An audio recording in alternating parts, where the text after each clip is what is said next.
मेरे प्यारे श्रोताओं, सभी माताओं, दर्शकों, देवियों, सज्जनों, आप सभी को फिर एक बार स्वागत करता हूं आप ही के अपने favourite YouTube channel RPKY Ram ji में।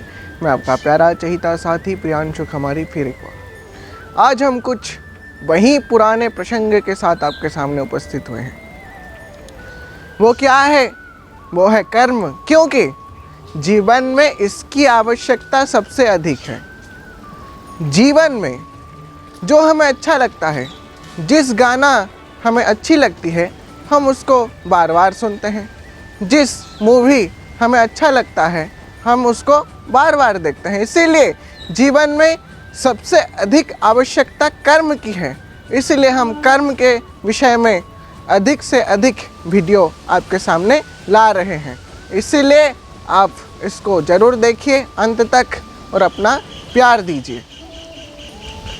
जीवन में हम क्यों विवेकानंद जी, शंकराचार्य जी और सुभाष चंद्र बोस जी, इतने सारे महात्माओं को क्यों याद करते हैं? हालांकि वो इस संसार में नहीं है। हम उन्हीं लोगों को याद करते हैं क्योंकि उनका कर्म वैसा था, उनका कर्तव्य वैसा था, उनका व्यक्तित्व वैसा था। जीवन में व्यक्ति दो तरह से सफल हो सकता है।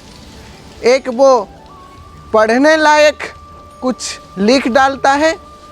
अगर वो पढ़ने लायक कुछ लिख डालता है तब वो सफल होता है, या फिर लिखने लायक कुछ कर डाले तब वो सफल कहलाता है।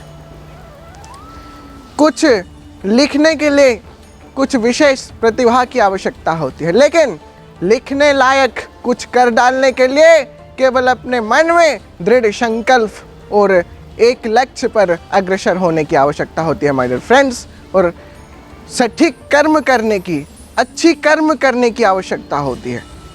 इसीलिए एक गाना आज याद आ रहा है कि एक जब कहते हैं कि कर्म को सच्चा और अच्छा करने के लिए कहा जाता है कि मत बुरे कर्म कर बंदे वरना पछताएगा, भगवान की आंखों से तो बच नहीं पाएगा, अरे ओ अज्ञानी मत कर नादानी। इसीलिए इसी कर्म का फल हमें इस संसार में भुगतना पड़ता है और एक एक कर्म का हिसाब हमें चुकता करके जाना पड़ता है माय डियर फ्रेंड्स।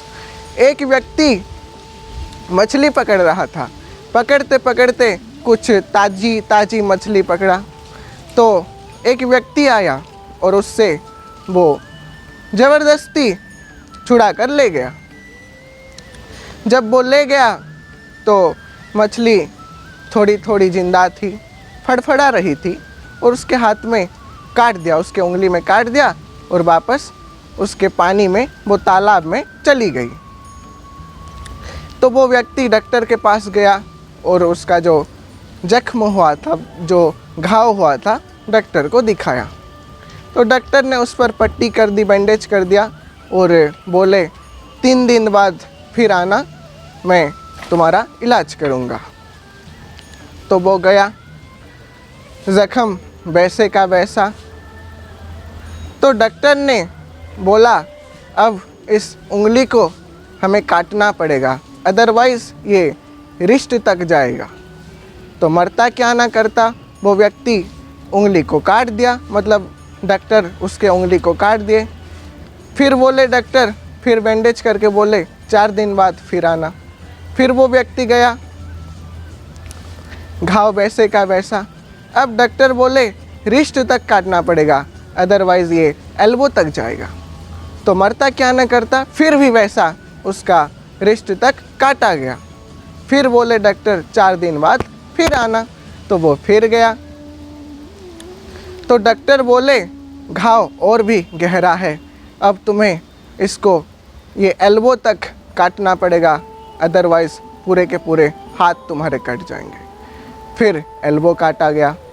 फिर उसको 4 दिन के बाद फिर बुलाया गया। फिर गया वो व्यक्ति और बोले डॉक्टर ये बाजू भी तुम्हें काटना पड़ेगा, वरना तुम्हारा ये सारा शरीर बेकार हो जाएगा। फिर बाजू काट दी गई। तो किसी ने वो व्यक्ति से बोला क्या तुमसे कोई गलती हुआ है? क्या तूने किसी का गलत किया है? क्या तूने किसी के साथ नाइंसाफ़ी की है? तो वो व्यक्ति बोला, हाँ मैं एक व्यक्ति के साथ बुरा किया था, उसका मेहनत का मछली मैं ले कर चला आया था। तो वो व्यक्ति उसको बोला कि तू उसके पास जा, उसका पैर पकड़, उसके सामने नाक रगड़ और अपनी गलती का माफ़ी मांग ले।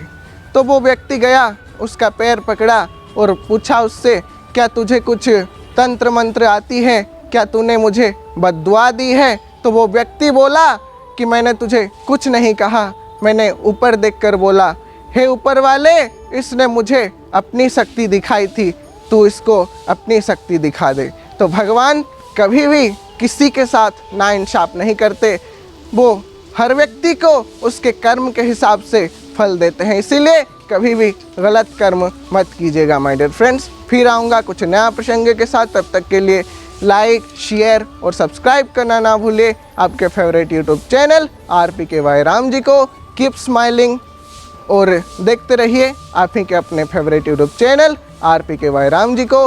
जय श्री राम, जय श्री कृष्ण कन्हैया। आऊँगा कुछ नया प्रसंग के साथ। जय श्री राम।